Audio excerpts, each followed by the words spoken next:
Greetings everybody, and thank you for coming and watching us have the chance to show you Japanese Kendo. There are three ways to study the Japanese sword. Iaido, which is the quick draw. Kenjutsu, which is basically the full set of practical techniques to use in battle. And then there's Kendo. Kendo gives you an opportunity to practice using the Japanese sword and actually hitting. Okay? We compete, we wear armor that protects our body, and we only hit the portions of the body that are armored. To protect our hands, we wear these gloves called kote. To protect our head, we wear these helmets that are called men.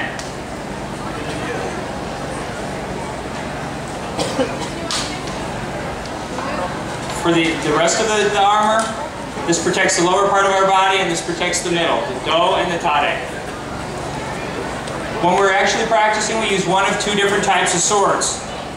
If we're practicing choreographed motions where we don't actually hit each other, and we want to remember the roots from where we're coming from, we use a wooden sword called a boken, and occasionally the short one called the kodachi.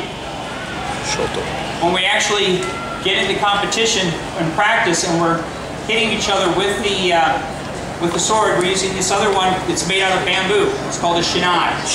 So it's 4 strips of bamboo held together, and it's going to hit only the armored portions of our uniform. So we're going to start with that and show you how everything goes together. So at the beginning, I'm going to bring in Tatsunori, who's 10 years old.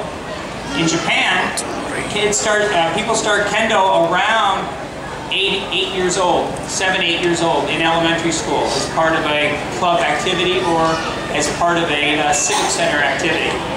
So Tatsunori is 10 years old. He has tested in Japan for the rank of Yonkyu, 4th Kyu. His opponent is at the other end of the line, and the line is kind of in a rank order. Lower ranking person at the far end, highest ranking person over here.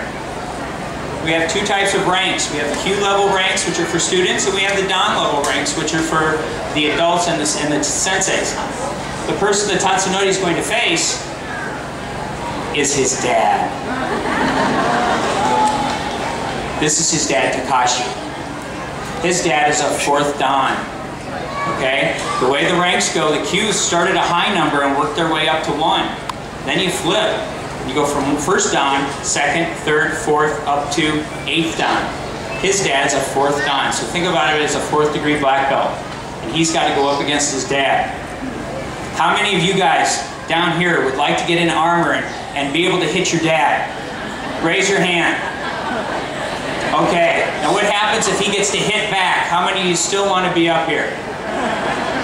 It changes, doesn't it? Okay. 2人でお互いに礼。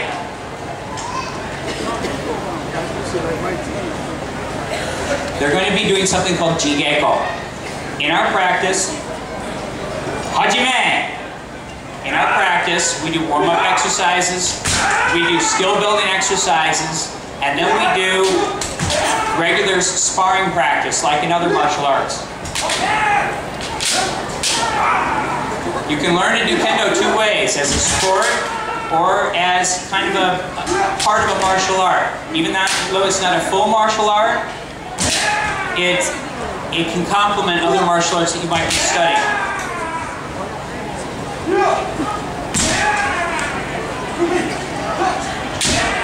Tatsunori Gamba. Just think, you can't buy therapy like this, guys. Okay? It just doesn't come that easy.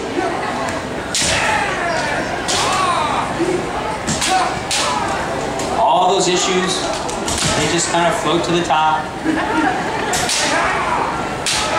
Now, another thing you're seeing here is a good example of a relationship in Japan, not between parent and child, but between somebody more experienced versus somebody who's not experienced. It's called senpai kohai. You may have seen that term used in some movies. A kohai is the lower ranking person. The senpai is the higher ranking person. And it doesn't have to be an age description this big.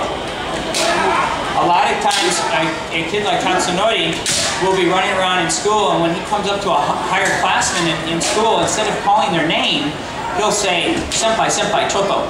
And then you'll ask them a question, or ask them to help him.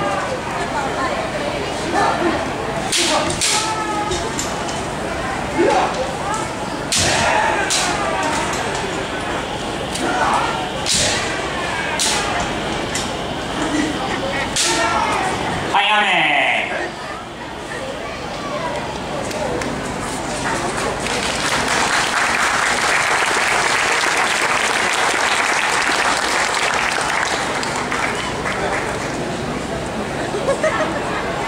Hey, Tatsunori,